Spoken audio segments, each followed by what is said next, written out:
All right, everybody out there, today I have an amazing guest that I'm excited about. This is Jerry Citarella Presents, where I bring you all things important, whether it be business, whether it be finance, whether it be just people who have a message like you're about to hear today.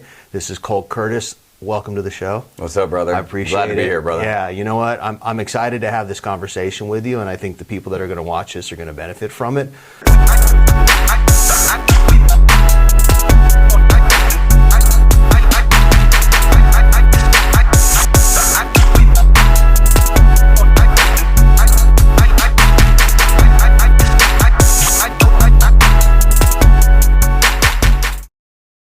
So, I want to learn a lot about you.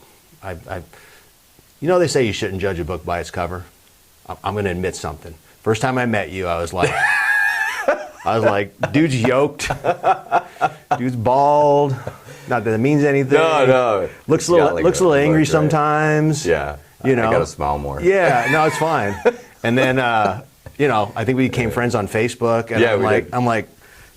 Dude's tattoos have tattoos. You know, like there's tattoos over tattoos. And I'm like, there's a story here. And then, you know, I'm like, okay, seems like a decent guy, but maybe not real friendly. Yeah. You know, because I know, so we met each other through a business group. Yeah. And we were kind of, you know, you were newer, I was newer, kind of getting to know everybody. We're both doing the kind of, you know, butt sniffing thing. Yeah. Like, who are you? Yeah. And then all of a sudden we had a conversation. I'm like, I like this guy. He's kind of cool. Kind of genuine. Me too. Yeah. I was like, we're each other's people. And then I find out you have a podcast, that you do a show, and you have a story that I love your story. You know, I have some stuff in my life that I'm proud of that I've done, and some cool stories, but I have a hunch that your stories are just like insane. Man. But it made you who you are. Yeah, totally. Yeah. So I want to get into a couple of the boring things first.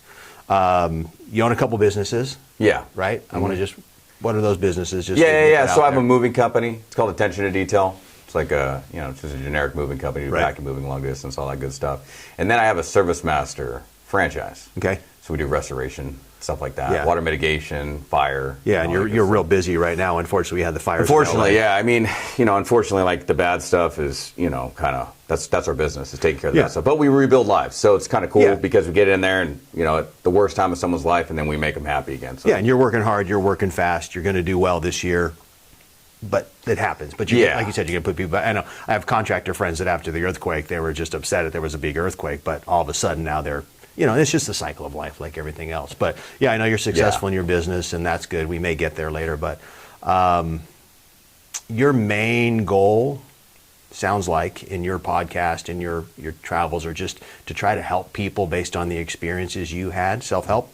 Yeah. So, you know, I got into business as a way out, right? I couldn't, you know, I just felt like there was just something. I was like, you know what, I was meant to do more, and I want to follow someone else's lead. I was never a follower.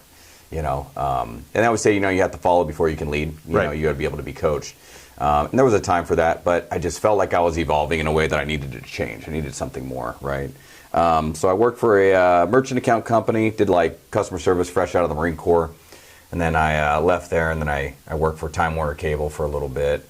And it just wasn't for me, you know, and then I just kind of like evolved slowly into like trying to do my own thing. And I did like merchant account processing, door to door. Had some fallouts with that. Evolved in, you know, to slowly getting into moving. I had a friend of mine ask me to move some elderly people, and she's like, "Hey, they'll pay you $500." And I was like, "Hey, this is easy, you know." I got a truck. I'm strong. Yeah, and I have so much energy, so I was like, "Yeah, I'll do it." And I did it for $500, and I made good money, and I borrowed a pickup truck, and then before I know it, I just kept going with it because I have an addictive personality. I can't do something. It's either 0% or 1,000%. There's no 100. It's just go right past that. Yeah. So that's what I did, and I built up this moving company, and you know, we built it up to almost 13 trucks. You know, big warehouse storage, stuff like that. So, and over the years, it's gone up and down with the level of work and stuff like that. But we got into you know, doing pack outs for a Service Master, and I was like, wow, I've seen their checks, and so it kind of evolved into that, and I was like, I want those checks. So I spent 2 years pursuing a franchise, and then I finally got it through a veteran program, and yeah, it's been crazy ever since. Ever since I've been doing that over the last 4 or 5 years, I've been struggling with anxiety. So I got a pretty crazy past, but it started when I was 5. You know, my dad left to pursue being a female, He was a transgender. So, Okay. and I didn't know it at the time. Yeah, that'll affect you one way or another man. when you're 5 years old. Yeah, I grew up just with my mom mostly, and my dad was trying to figure his stuff out. And when he came out when he was 13 and actually started pursuing it.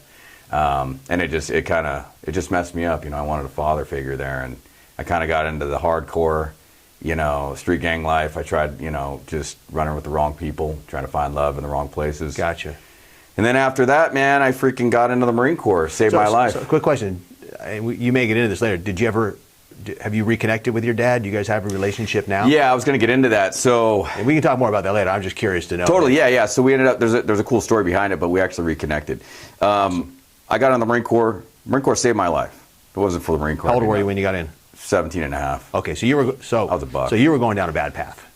Yeah, I was I was getting into the wrong stuff. Okay, so did you make I was angry. Did you make a decision one day yourself, or did somebody grab you by the collar and say, "Listen"? I looked up to my Uncle Joe. My Uncle Joe he was just always my rock. And I had questions, I go to him and I just talk to him. And I looked up to. I just wanted to be. I look at like pictures of the Marines, and be like, man, that guy's solid. He's clean cut. Right. He's confident. I want to be that guy. That's the guy I want to be. So I felt like I had something there. I didn't want to go down the wrong path, so I made the choice and I joined. I joined right around 9/11. I was in boot camp actually during 9/11. Oh, really? I actually watched the Twin Towers fall. So you didn't join because of it. You just happened to be there, and then probably became camp. Extra motivated. I was scared. I actually shit my pants. Yeah. I was scared, and Okay. I saw the towers fall, and I was just. Here we go. Yeah, I was like, what am I doing? Yeah. I went in here just to, try to figure out life and learn some stuff, and then here I am going to war, Yeah. So yeah, and then, all that stuff happened, and then I had a hard time transitioning when I got out. I had little money. I got back from Iraq. Usually you have some money because you go on a tour, but I was on a MU, Marine Expeditionary Unit, so we traveled through the whole world. Okay. And did a bunch of stuff, and then we spent four and a half months in country, did our thing, and got out. So we had some time to spend our money, and I got out with nothing, and I ended up being homeless. I was sleeping in my car right outside the St. Alfred Gate. That's not the way it's supposed to be. It's really not. So that was my goal, was to try to fix that. Yeah. And I tried fixing it, but I kept falling into like this path of, I don't know. I was having separation anxiety from the Marine Corps. From the Marine Corps. I didn't have my structure anymore. So it's like people that are in jail, they get out, they don't know how to live. That's they end up going back to jail. Yeah, I gotcha. So sorry, were you in 4 years? 2 terms? Just did 4 years. Not just 4 years. It's just 4 it's years. 4 years. Yeah, I did 4 years active in a war. I mean, Totally. don't discount what it was. Yeah, I'm just humble, Yeah, so, I know. But yeah, I did my 4 years. Yeah. Got out. Thank you, obviously. Yeah, you're welcome. Yeah. I did that, got out, and then I had a lot of anxiety that I didn't deal with. I didn't know what I was doing. I was always anticipating the future and constantly, because that's how the Marine Corps teaches you. Marine Corps is always teaching you about ahead. But the thing is when you go in the military, they give you the keys to turn off your emotions, but they never give you the keys to turn them back on. Turn back on. Gotcha. Right? So you become dead, and you can't relate to people because you have a hard time. You get past like, okay, well, we're going to have a conversation, but what's next? Let's talk about something important. The conversation itself is important, though. Right. Because you have to be able to relate to people, because that's how you actually that's how you learn how to live and walk through life. Okay. So anyways, long story short, I went through this whole path of, drinking, and I had back issues from Marine Corps, knee issues, and I was addicted to Norcos and narcotics and stuff like that. And I was taking all kinds of pills from the VA. Started messing up my head. Got me real messed up. I wasn't a good husband. I was messing up in my life, and I wasn't a good dad. I already had a daughter from a woman that I was barely with. Okay. And I was supporting her full time. The mom left, and I had my second daughter with a woman that I wasn't entirely wanting to be married to. So my life was just kind of all over the place. Could have gone any direction at that point. So It did go. Yeah. You're messing with drugs, and you're messing with this. Lots of pressures, lots of stuff. I was unhappy with my marriage. I was happy with my life. And you're still in a place where you're not supposed to have emotions and feel Correct. things. So I didn't have any feelings. I didn't give a shit about nobody. Gotcha. Okay. And then I kind of led into this whole thing and I was just a bad husband. I jumped on a motorcycle, got a motorcycle, and I just rode off into the sunset. I was traveling the country, staying with friends, just sleeping on my bike in the middle of nowhere at deserts, not being a good dad. And then all of a sudden, I basically at rock bottom. How old were you? What was the age when you say you approximately? Well, that was the first time I hit rock bottom, but that wasn't rock bottom. Okay, that was around 25 or 26. Okay, so you're still young. Yeah, maybe closer to 27, I think. But anyway, somewhere around there. Okay, early mid-20s. And then, you know, my wife at the time moved away, and then I met my second wife. And then I ended up she supported me. And then she moved down to come be with me and whatnot. But I still wasn't present. I wasn't present in the mental form. Yeah. And then we ended up having another kid, and I got more hardcore into the motorcycle world. I got into a motorcycle club, a big one. And then I kind of led that life. And then after that... now, when you say motorcycle world, you talking Harleys, street bikes, what kind of... Harleys. Harley. Okay, so you were in the Harley world. So then I went into a bigger one. I was looking for love, you know, I was looking for acceptance. Looking for a pack again like you had. Well, I always fell back into groups. Yeah. Because groups showed you love. Even if you had to give up your life for that group, because I did that with the Marine Corps. I did that with the street gang life and all that other crap, you know, because I was looking for something that I could have found there, but it was the wrong area. I just needed to work on myself. Gotcha. Led down a path of, you know, seeing a lot of things happen, you know, a lot of death, and a lot of injuries, and a lot of different factors that I started having even more anxiety from. And I started having panic attacks, and my mind started going crazier. And finally I got out of that. And then right around that time is when I started hitting rock bottom. My business was struggling. I was trying to figure it out. I was all over the place. I didn't have a good connection with my daughters. I had divorced my second wife, and I hit super rock bottom. I started having panic attacks and anxiety, and I wanted to kill myself. And I literally grabbed a gun, and I was contemplating it, and I was like, I have to do this. There's no way I can continue my life. And then I started realizing that I was taking the medication from the VA still at the same time, and that was making me like kind of like hallucinate. I was having like these thoughts that weren't really there. And then my cousin actually saved my life. She was like, what are you taking? And I was mixing it with like vitamins, and I guess you can't take vitamins with Western medicine. And so I stopped taking everything. I started feeling better. And then I came out of that, and then I still had this anxiety feeling. It wasn't going away. And I didn't want to live with that fear. I was afraid of myself. Right. And so my cousin said, you should look into self-help. So I got into it. So back up 1 second. I want to touch on this. Men are much more successful at suicide than women are. Yeah. I know ex-military police are extremely successful. Mm-hmm. What actually stopped you? What was the thing? You said you had a gun, you were ready. What was it in that moment that just you decided not to pull the trigger? So I didn't know it at the time, but it was my kids. It was my why. So that's what I teach men now. Your why is the only way that you can continue through life, because if you understand the why, then you can understand the how a lot easier. Right. The how is easy for everybody to commit to, but a lot of people can't do the commitment unless they know the reason why. Like, what's the reason why you started? Gotcha. So I watched a podcast from this guy named Ed Milet, and I started just looking into self-help. And this is also, I hadn't healed from my dad yet. I didn't have my dad in my life, still at this point. And completely, I hadn't really talked to my dad in like 6 years, 7 years. And just intermittently, you know, but I was very ashamed of my dad. And then, was your dad actually living as a woman at the time? Correct. He's a full-blown woman now. Okay, so he did the transition. Got the boobs, got the whole shebang. Okay. Everything's done. So your dad is still your dad, but he's more looking like your mom, and so you're having to deal with all of that. So, correct. Okay, I got you. So I want to keep on track here. Totally. And anyway, so I was still dealing with the anxiety. I got into this thing, and I said, watch the video, and nothing connected with me. I didn't understand self-help. I didn't understand that there's a different reality to your reality. There's always another step above it. Okay. Like, you could see the world differently, and you don't know it yet until you like explore that side. So I got into self-help, and I started watching these videos. I watched this video by Ed Milet. He was talking about your thoughts, how that 93% of your thoughts that you think about every day are the same. They're repetitive. So if you can change that rest of the 7% of the thought, it eventually accumulates, and it starts adding up. So you've got to force yourself to think differently. And if you do it, eventually that 93% completely changes. Right. So you're comprised of your thoughts. We are who we are and how we think, right? So you have to be... No one ever teaches you this. They don't teach you this stuff in high school. No, they don't. They teach you how to build a car or whatever, or work on a car, or do construction. But no one ever teaches you about your thoughts. No one teaches you how to deal with life and deal with adversity and solve problems. They just go to the basics and say, okay, now go on with life. And it's rough. My kids are 21, and I remember a lot of them as they get older, and nieces and nephews and cousins and stuff. A lot of kids in their early 20s, they always tell me, I don't like adulting. This is hard. Nobody prepared us to be an adult. Correct. And that's exactly what you're saying. You know, they don't really, they're not taught to think, they're not taught to reason, they're not taught to have logic and figure stuff out and look ahead and figure out the consequences of what their actions are. Exactly. And so, yeah, kind of like around that time, I was getting into self-help, and I was I was having panic attacks and anxiety so bad, but I didn't want to explore the medicine side because I had a bad reaction to it.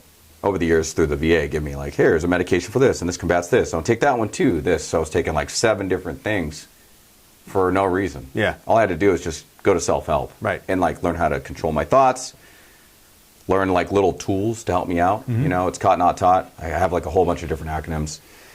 So the last 5 years I've just been studying it 100%. Great. And I did a complete 360. Not only did I improve my conscious train of thought, my reality, I can pronunciate better, I can speak better. My body as a physical form is 20 times better. I'm healthier and more physical fit right now than I was when I was 25. So, because I believe, and there's a guy named Joe Dispenza, if you know who he is. I've heard the name. Phenomenal. Yeah. Phenomenal. He talks about your thoughts. He talks about how your thoughts inhibit certain neurons and chemicals to be released through your body. So a lot of people talk about cortisol a lot, and that kills you. You know, if you're constantly stressed. That's why people constantly get sick. Yeah. It's all in your mind. Cortisol, dopamine, all this stuff that naturally comes out when you have something going on. Correct. Gotcha. And he has all these phenomenal researches where he actually gets people to see again that have like partial sight adjustments and things like that. People have like hearing issues and things like that. And he talks about people that have like, you know, problems with their sexuality and they can't, you know, guys can't do certain things or perform a certain way. And he talks about these things. It's all within your thoughts. Your body can recover and it can actually heal yourself. So as I got into that stuff, I started realizing, wow, like that happened to me. You know, I actually changed. And so as I started promoting it, I met a couple other people, and then I started getting hardcore into like Instagram and like promoting what I thought, trying to become my authentic self. Yeah. Because as human beings, before I get into my dad and how we reconnected, of course. We all deal with the thing that slows us down the most, which is criticism, right? Criticism is the #1 effect on human beings. People are afraid to do well in life because they're afraid of being criticized, right? So a video that I did a while back when I was doing some other stuff, one of my favorite sayings is, those who matter don't mind, those who mind don't matter. Yes. And what it means is a lot of people basically are so affected by what people are saying that they don't really matter. And some people just always want to criticize and they always want to put you down. And in the world of social media, we're just surrounded by it, where everything is, it's really easy to sit back in your bedroom on a phone or a computer and just bash everybody and everything. And if you let that get to you, like you're saying, it just becomes too much. And we are looking for approval. We're looking for that. We are looking for validation. It's huge. It's huge, yeah. The problem is we don't need validation in the beginning. We need to prove the validation. But the times that you need it is the times that you're not going to get it. But the times that you don't need it is the time that you're going to get it. Yes. Because you've actually proved yourself. Right. I always tell people, like, you haven't proven shit yet. You got to get out there and you got to be validate. You validate yourself. Right. Everything else is just a cherry on top. And I talk to people a lot about their vibration. So there's 2 things, right, in life that you have to figure out: your vibration and your frequency. Okay. I'm ready. I'm listening. Ready? I'm Okay, listening. cool. So your vibration is how you feel. Okay. You feel inside. Like, how do you feel right now? Is your vibration low? Is it high? And how to get the vibration higher. You want to constantly be pushing the vibration up. You want to get that blood flow going. So there's 2 ways to get your vibration high, right? One is to practice gratitude. Okay, so if you're practicing gratitude daily, so I wake up, I do like my 5 prayers every morning. I'm a faith-based man, you know, I'm Christian. And I practice, you know, like praying for somebody. So like today I prayed for you, have a successful podcast today. I try to find like someone that I don't really associate with instead of just praying for my kids or my family all the time, right? Yeah. And then number 2 is a high strenuous workout, right? So getting that blood flow up. So that's why I do burpees all the time on my Instagram. Burpees are the #1 way to get your cardio state up. They're horrible for a reason. I'll do it in a suit. Yeah. If I feel because the more often your vibration's high, the more often it'll stay higher, right? So you want to get to that, I call it the state of, it's called flow state. That's what I call it. Second is your frequency. Okay, your frequency is the things around you. Gotcha. So if your frequency and your vibration is high, that's the ultimate, I call it true bliss. So if you want to get to like, basically like, an moment, you have to get both of those at the highest level possible. So to change your frequency around you, you have to constantly focus around the people around you, right? So I always say that the 5 people that you're closest to is going to be who you are. Or show me the 5 people that you hang around, I'll show you your future. You know, you've heard all those things, right? Yeah, of course. So A lot of people don't realize that. A lot of people stick with the same stuff. Oh, it's my mom, or it's my dad, it's my sister, it's my brother. It's like, okay, well, how's their frequency? How's their vibration? How's the people around them? Because those people could constantly be poisoning you. And I never understood how poisonous family members could be, because I have a ton of them. As soon as I cross those people out of my life and I actually put barriers on them. And that's the hard part, because they're family, so Right. you feel like you can't eliminate them, but sometimes you have to, and that's where it gets real difficult. Correct. And then they'll backlash. But the problem is when people are put in a category, they learn to have respect because they want in. They want to know why. Because human beings need validation. So if they're not getting the validation from you, they're going to do whatever they can to get it. Gotcha. Right? Especially if they want it. So when you in effect push them out for your own personal reasons, it kind of motivates them to come back in. Correct. And to work their way back in and earn their way back in, which ultimately is going to mean that they're going to try to better themselves to bring themselves up to the level you're at now in terms of vibration and frequency. Correct, 100%. So you're helping them by... Yes, but the hard part about that and what human beings don't like is human beings like to know that someone's not mad at them. They don't really like that feeling, and a lot of people have a hard time accepting that and the solitude. So a lot of people deal with solitude on occasion, but the good thing about solitude is when you're solo, when you're alone, that's a growth point, right? You're not actually alone. It just means that you're entering a different level. And it's not meant for those other people to understand. So you end up becoming alone a lot of the time. So you got to get used to that. So the better your aura is, the better your mind is, more likely will constitute with putting a lot of barriers and boundaries and being careful with who you approach and who you allow into your circle. And you have to be very cautious of that, especially if you want to elevate. And you want to keep elevating your frequency, elevating your vibration, and taking level steps. Because there's an infinite level of levels that you can go.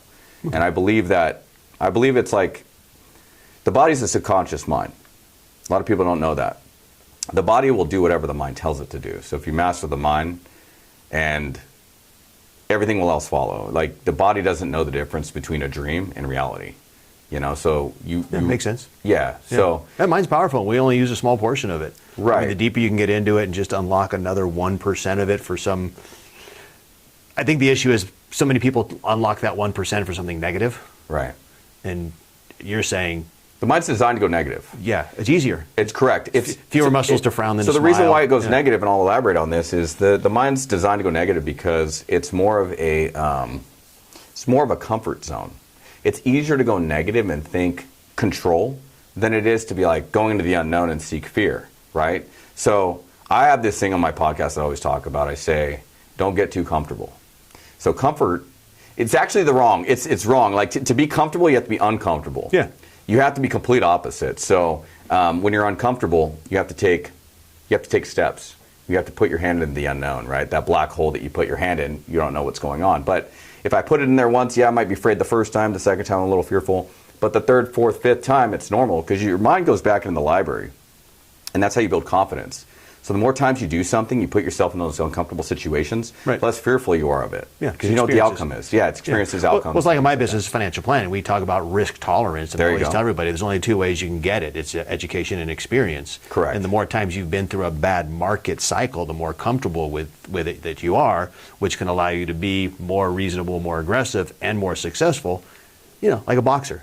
You're into jiu-jitsu. Mm-hmm. First couple times you get hit in the face, you're like, that really hurts. Yep. And then later you're like, oh, I can survive it. Correct. And then you can start improving on that. So I get it. You got to train the mind to be comfortable with the things that are uncomfortable at first, and then you can stick your hand in a little deeper, go a little higher, a little faster, whatever it might be. It also builds up your confidence state to try new things. Yeah. Be like, okay, that feels uncomfortable. I survived that. Yeah, I've survived that. I've done it. It's fine. Yeah, I've done that. Yeah, I'm not afraid of that. Yeah. Like I literally can walk into anywhere and be not afraid. I can go into the deepest, darkest, worst place. I went to Memphis, like, wow.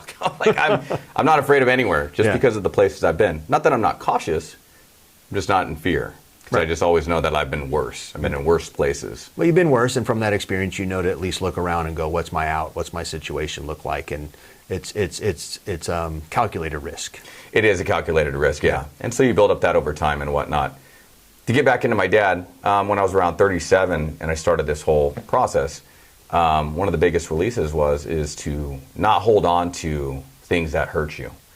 Release to them, forgive them, and move on. So for me, that was a difficult thing for me to do. Yeah. I couldn't understand. I go into these trauma things so my trauma response to a lot of hurt was to circle things. I can't stop walking in circles. And I constantly repeat the same thing to somebody if I'm trying to heal. Well, they did this to me, they did this to me, they did this to me. And then finally I heard a thing from Ed Milet. He actually said it. I want to say it right. He said, things don't happen to you, they happen for you. And I was like, okay, so this happened for me, so why? Yeah, why? Everything's a lesson. Everything's a lesson. Everything is a positive. And so I was like, wait a minute, no, my dad being a transgender, not being a dad to me, there's no positive to that. Look at all the crap I went through. And then I realized it. And someone had said this to me, and I kind of followed it. And I was learning about it, and I was thinking to myself, you have two options in life, and this is what I talked to Bets about. This is before I actually did the thing I did to my dad. You have two options. You can either be the, what do I want to call it? I totally freaking forgot what I was going to say. It'll come back to you. Yeah. See, you're 41. You're getting. Yeah, I'm like forgetting. I was automotive here. We were joking earlier that I'm older than him and everybody's younger than me, but now he has Alzheimer's. I know. I'm like thinking of it. I'm like, oh my gosh, it just fell out. It'll come back to you. Yeah. So basically, you can be a purpose-driven person, right? You go back to, okay, I'm going to live by purpose. That's what it was, or I'm going to be the offering. So you have two choices when you're in that motive. You're thinking it's the end, whatever. So like I'll talk to Bets and I'll say, well, what do you want to do? Do you want to live a purposeful life? And we create purposeful reasons, and then you figure out your why and your how, and then we get you on a structure. Or you think about being the offering. So what do you want to do? And they say, well, I just don't. So some people just can't figure out how to live. And they don't think like, oh, this purpose bullshit, it's all garbage, even though it will help them. Right. So I was one of those. I was too smart. I'm educated, I have a degree. I was like, it's all BS. I know the way I feel. There's no way I can recover, blah, blah, blah. So I got to the point of being the offering. So I was like, I'm going to be the offering for everybody else. What that meant is that I had to know my why and figure out I'm going to be the offering for them. So what I did is I went back and I called it prospecting for my kids. Okay. Because when I was doing the club life thing, I was riding motorcycles, you prospect for a club. And you have to basically prove yourself to them. Yeah. And then they make you a member after so much time and vote you in. It's just like applying for a job or any other membership. Yeah, you have to. Correct. So I decided I wasn't going to live my life for myself anymore. I was going to live it for them. And I meant literally living it for them. Like I wake up and just see their needs all day long and provide for them. And I didn't associate with anybody. I cut everyone out of my life. Other than that group? Other than my daughters. Okay. I stopped talking to everybody for a while. And as I started doing that, I started noticing that I was doing everything for somebody else and I was committing my life to everyone else. And I knew that in itself healed me. And then I started broadening the approach. And I started doing it for my family. Then I started doing it for my friends. Then I started doing it for strangers. And as I was giving back and like recording and documenting the things that helped me, so I was recording my workouts. I was doing 2 workouts a day. I was motivating people to work out. And then they were hitting me up, dude, that's awesome. I'm going to do that too. Hey, man, I lost 50 pounds. Hey, I lost 20 pounds. Hey, I was doing what you're doing. Hey, what you said online today helped me out. And all those things were like kind of penetrating me. And I was like, man, now I have the purpose. Yeah. So I started as the offering, and now I'm living by purpose. And so my purpose changed, and I realized that the things that they say when you've been tested, you've been selected. And so I was like, okay, I'm selected. That's the reason why I had to go through this. And I believe that there's 2 different things you got to think. Like, nothing's a coincidence. So I believe in God. So I believe that God's talking to you constantly from your subconscious. Okay. And if you're ignoring that, you're basically saying, F you, God, right? And I believe that someday, like, we're going to be all on heaven's gates, and he's going to be like, hey, man, remember when I told you to do that thing? Like, that was you? Yeah, you idiot. Yeah. Boom, like, I've been telling you. Remember that voice you're hearing? So that was me. Yeah, and then the other voice is saying, no, you're not good enough for that. You're a scumbag. Yeah. You did all these bad things. You can't. Yeah. Right? But God's like, no, I chose for you to go through these things because I want you to be the offering to my children. You have to go through this because you're going to be the one to save all of them. I need you because you're the strong one. You're the strong one that needs to get through what you're going through. I selected you. Yeah. So now so that's what I believe is that I was selected. I was selected to go through all this emotional trauma, all this crap, to go relate to all these people. He put me through all this so that I could come out and say, okay, here's all these damaged men and women in their lives that have suffered trauma from any kind of resources, and it's my job to heal them. So the goal in life is to find your gift and then give it away for free. So that's what I did, and Wonderful. I found my gift. My gift is to relate to people and find what's good in people. And so I kind of took that to the extreme, and then as I started doing my own healing, my biggest healing was forgiving my dad. So my sister called me to have a birthday party at her son's house. She's like, hey, Lisa, is my dad's name. Lisa's going to be here. Is that okay with you? And me and my sister were close, and I was like, absolutely not. No way. Okay. I don't want my, he's like, oh, sure, okay, that's fine. I'll let him know. And then 20 minutes passed, and I was like, you know what? No, I'm sick and tired of this. Because they say that real change occurs when you get to the point of when sick and tired gets old and of being sick and tired. Sick and tired of being sick and tired. You get sick and tired of being sick. Yeah, so I was like, you know what? I'm done with this. So at this point, you're well into your own healing process. Correct. You're feeling pretty good about years into it, yourself. You're getting to the point where you're starting to transition to help others learning more. more. And now you have this moment. Right. Where you're like, this is a big cause in your mind. Yeah. This is what you've been allowed in your mind. Your mind has allowed you to blame this person for a lot of the stuff you've gone through. And now you are at this turning point where you have to face it again. And correct. Your initial reaction was not a chance. Right, because I told myself that I wasn't going to be a victim. Right. And so what a victim is a victim is someone that just constantly wants attention. Right. Right? Unless they have a solution, then they're not a victim. So if you want a solution to your problem, I'll give that to you. But if you're constantly pretending there's no solution or avoiding the solution, then you just want attention, and I have no time for that shit. Yeah. Because I have time for healing. So I call those people assholes. It's people that ask questions all the time, but never take your advice. Correct. It's just like self-help. You got the people that get it all day long from me, and they're just sitting there. They want to act. They want to act like they want help, but they really aren't going to use it. Those are assholes. Yeah. So I ended up reaching out to my dad myself. My sister's like, okay, I'll let him know. I was like, no, I'll let her know. Right? Catch that? Yeah. And so I called my dad, and I was like, hey, I'd love to see you there. And anyways, yeah, we'll see you there. And I didn't say anything. And then I saw my dad, and then I ended up taking a picture with my dad publicly. And I posted the picture online, and that was my release. And I felt like literally this overwhelming sensation of like heat and cold run through my body. It was like it's almost like I'm actually getting the chills as you say it. I can only imagine what that felt like. I felt like it was instant healing. Yeah. I literally was so tired that night from the emotions I felt. Yeah. I was crying when I wrote the post. I don't cry, man. I've cried maybe 10 times in my whole life that I know of. If that. Yeah. And most of those were when I was a kid. I don't remember ever crying. I don't even remember ever tearing up. No matter how bad the emotion was, even seeing my buddies pass away, nothing. Nothing. The most horrific stuff, I don't cry. Right. Just can't do it. But this was and that I just big. let it out, man. Yeah. I let it out. I couldn't breathe. I was suffocating. I was just in tears, man. I was writing this freaking post because I vent through writing. Writing's how I connect emotionally. Okay. And so I didn't feel comfortable being an emotional man because I thought that made me a pussy. And so that's what I talk about to all these guys these days. I talk about a lot of men. Like, you have to understand how to express your emotions, but that doesn't mean you're a bitch or a pussy. Yeah. Right? It just means that you're a human being. Yeah. Right? Because we're all emotional beings. But we're taught as men. We are. Suck it up. Walk it off. But that's why we die early. Men don't cry. Yeah, we die early, and we have because we keep it all inside. Heart attacks, and yeah, of course. Because we're the rock. Yeah. But you can be the rock, but be understanding. And that's what a lot of people miss out on because they're just so focused on being a man. Yeah. I got to be tough. Yeah. It's like, you're not tough, you're hurt.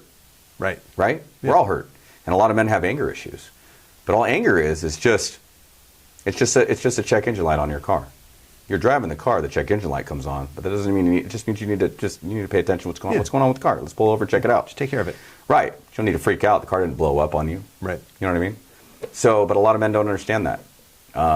So I go back to that, and I wrote this post, and I wrote this whole thing out, and I posted it. And it went viral. Went crazy viral. Okay. I think it got like something like 5,000 likes, hearts. I had comments, thousands of comments from people I didn't even know. So when you did the post, how detailed were you about the history and the events, or was it just? It wasn't. It was basically like I started it off as, this is Lisa, but a long time ago it was my father. And that's the start. Okay. And then I kind of went into it, and I basically said, I used to avoid my dad my whole life, and blah, blah, blah.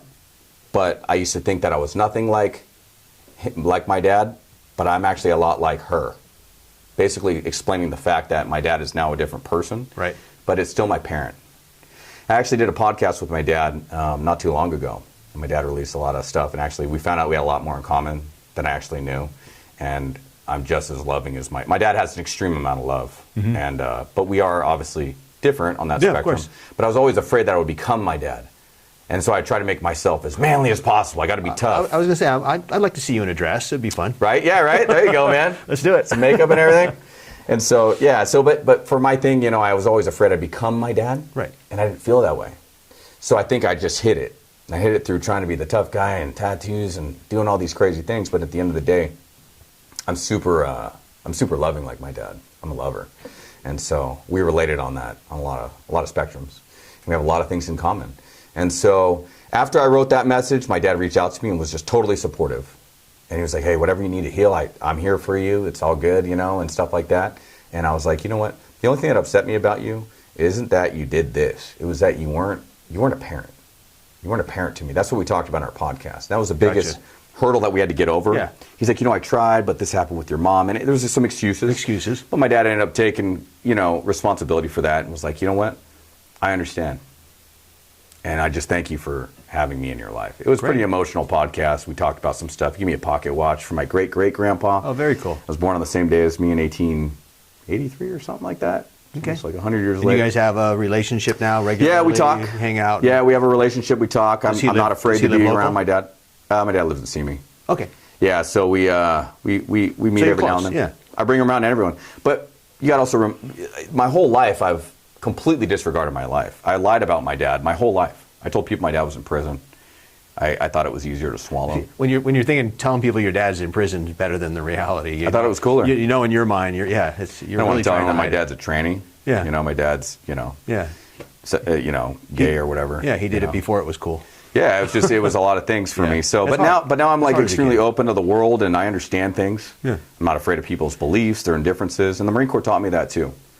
I had a lot of struggle with that. Yeah, he's the same person. You're part of him. He's part of you. He just chose a path that at the time was hard for you. Correct. And I think it's amazing, even though it took longer. Now looking back, you probably wish you would have reconnected years before, or maybe that was the right time for you. You know, I think it was a timing thing. I think God meant me. I think God wanted me to go through. That was the final test. I think that was the test, and I think that God made me mature enough, and He wanted me to have enough life experiences to then go heal myself and then teach others to do the same. Gotcha. Because I think that's my purpose. And I think that's my purpose now is to just get my story out there, heal myself constantly through this, my own podcast, my ventures, and then give myself to the world as an offering. Yeah, and talking about it, I'm imagining helps you as much or more than anything else you've ever done. Like you said, even helping people train.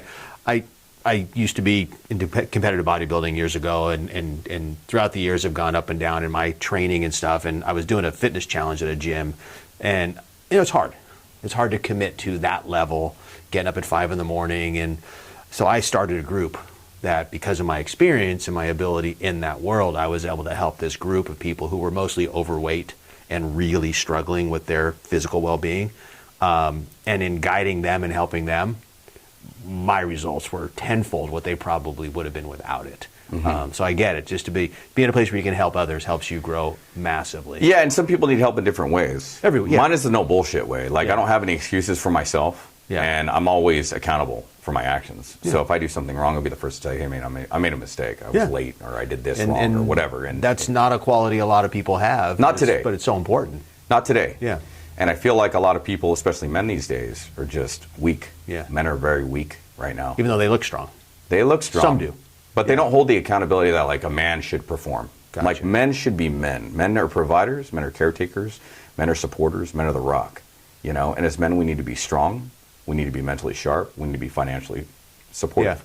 Yeah. And if you don't have all those, in my eyes, like you're failing as a man. Yeah. You know? And that's a hard one, because right now in the world we live in, you're not supposed to have that. You know, I say you're not supposed to.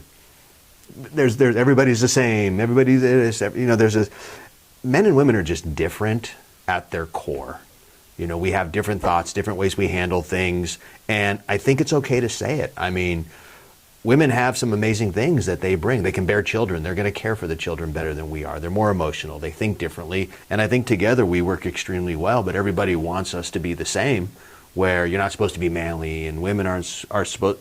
It's just gotten to the point where I think we need to realize, like you just said, it's okay to be a man. And it doesn't mean you're running around womanizing. It doesn't mean you're caveman.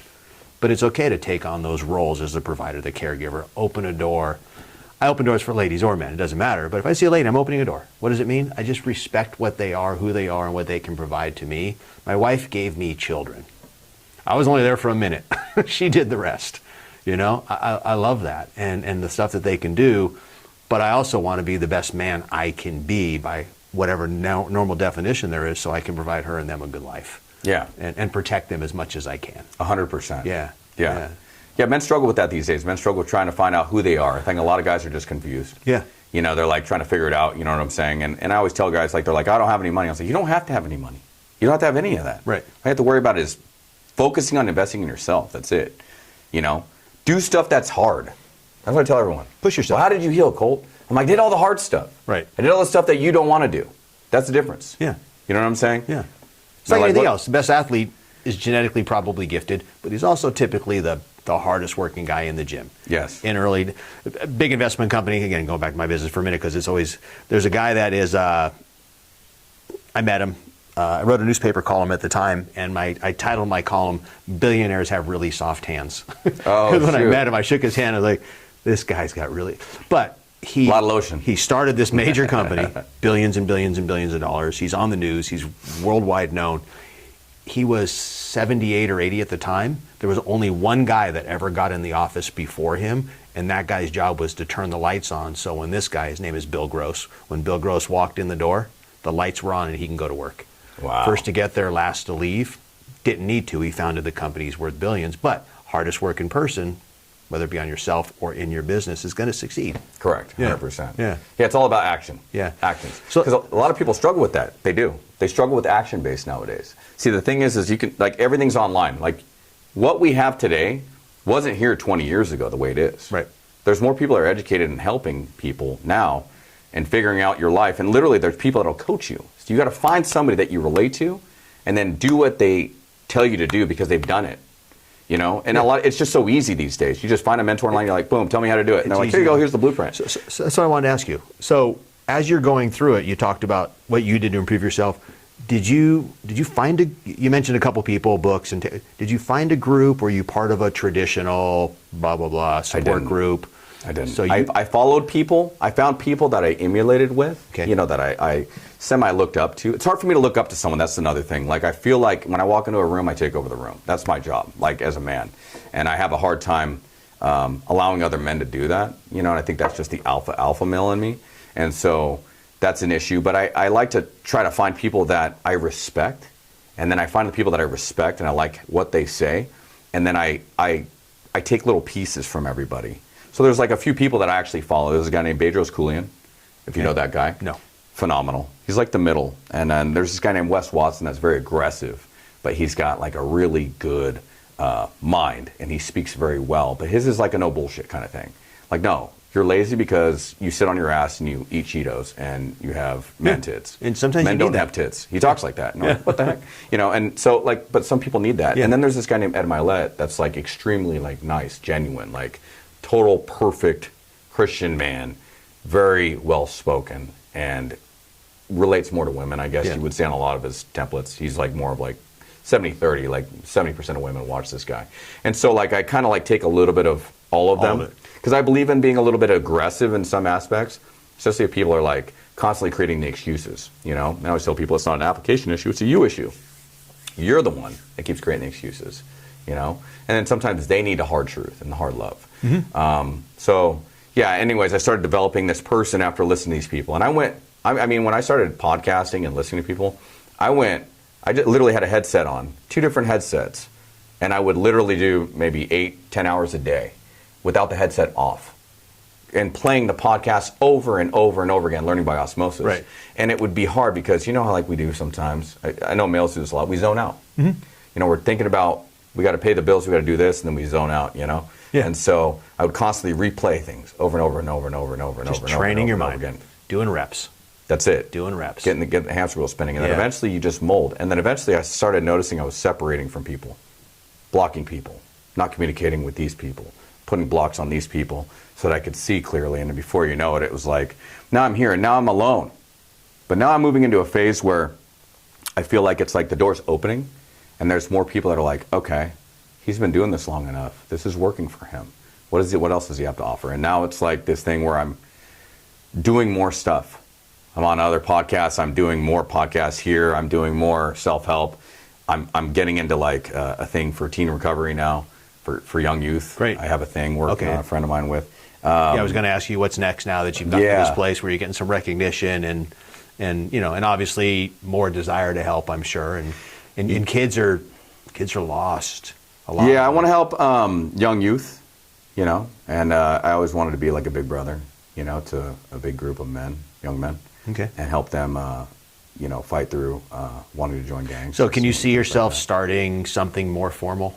I know right now you're on podcasts, you're doing it, you're spreading the word, social media. Yeah, I'm going to focus. So my next thing, as the other companies are growing right now, I'm focusing on that, trying to purchase homes. I want to get more into real estate, and then self-development.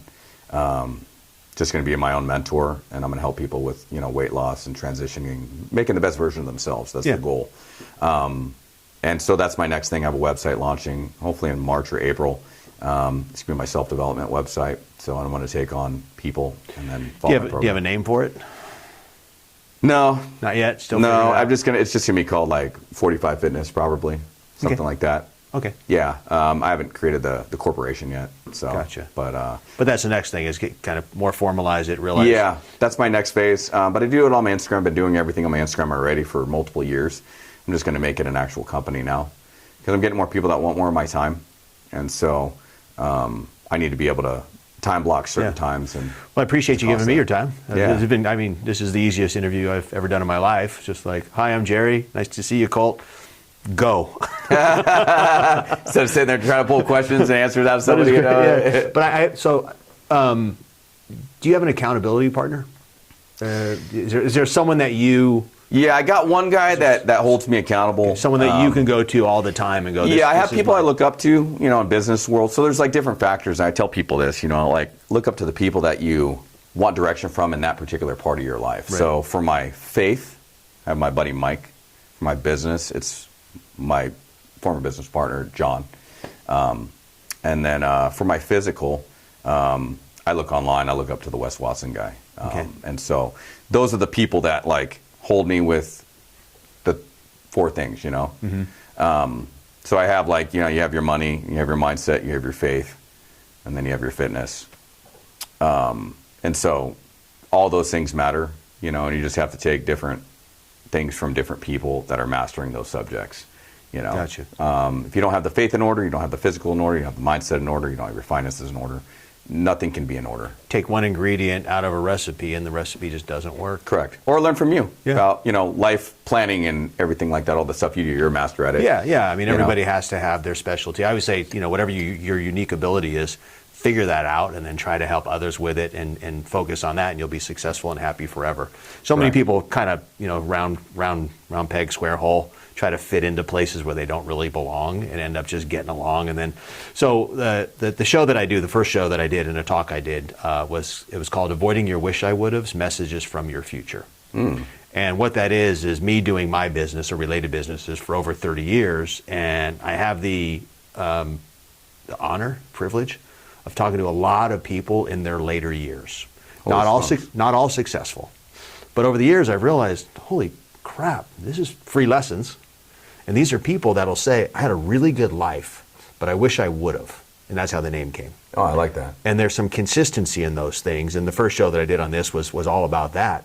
But to be able to look up to people and find these people and get these messages from them has just been amazing. So part of this that I'm doing now is to pass on what I've learned from others, and I think I have an ability to share a message and connect with people and try to deliver all the stuff. I've talked to people on their deathbed. I've had last words, like literally they didn't say it, but people have, these are my last words to you. Right. And when, you've seen people die. Yeah. Did they have last words? I don't know. But if someone is about to give you the last words when we both know that these are your last words, that's serious stuff. Yeah. So I've had the privilege of being involved in that, not by design, just by accident. And I went, holy crap, I'm going to pay attention.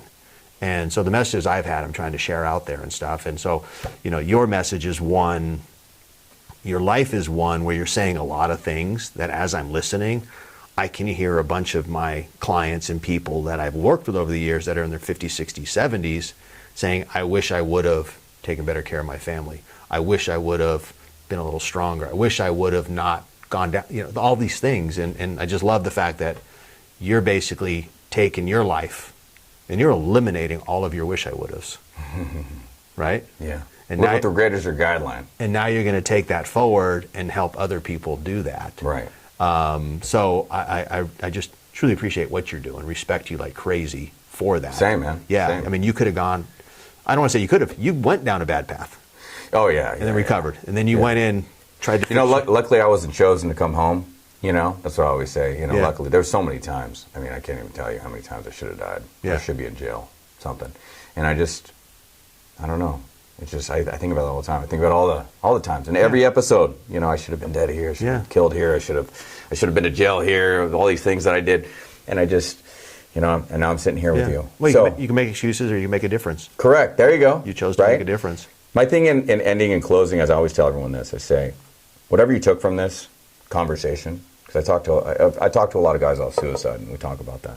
I say, start living your life with regret as your guideline. Like I just said before. You don't understand how precious something is until you think about regretting it. What that means is, if you think you want to do something, just go do it. Mm-hmm. Don't think about how it's going to get done. Don't think about what the timeline is. Don't think about how you're going to get the money or the energy or whatever. Just go do it. If you're going to regret the gym, go to the gym.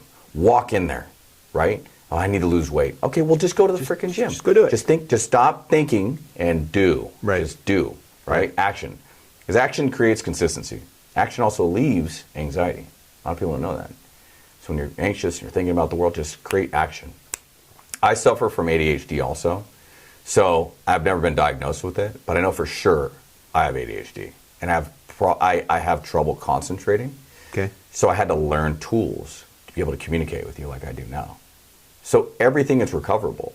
And if I don't focus on the tools, I get a squirrel. Yeah. And I unfocus. So everything is manageable and everything is workable. Everything. The worst fear that you have in your life right now is overcome. You can overcome it, no matter what. I don't care if you think you're in the worst spot whatsoever, someone else has had it worse than you. Right.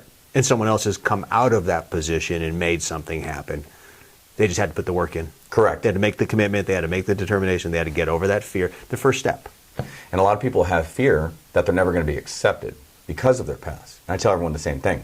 I trust people that have a past.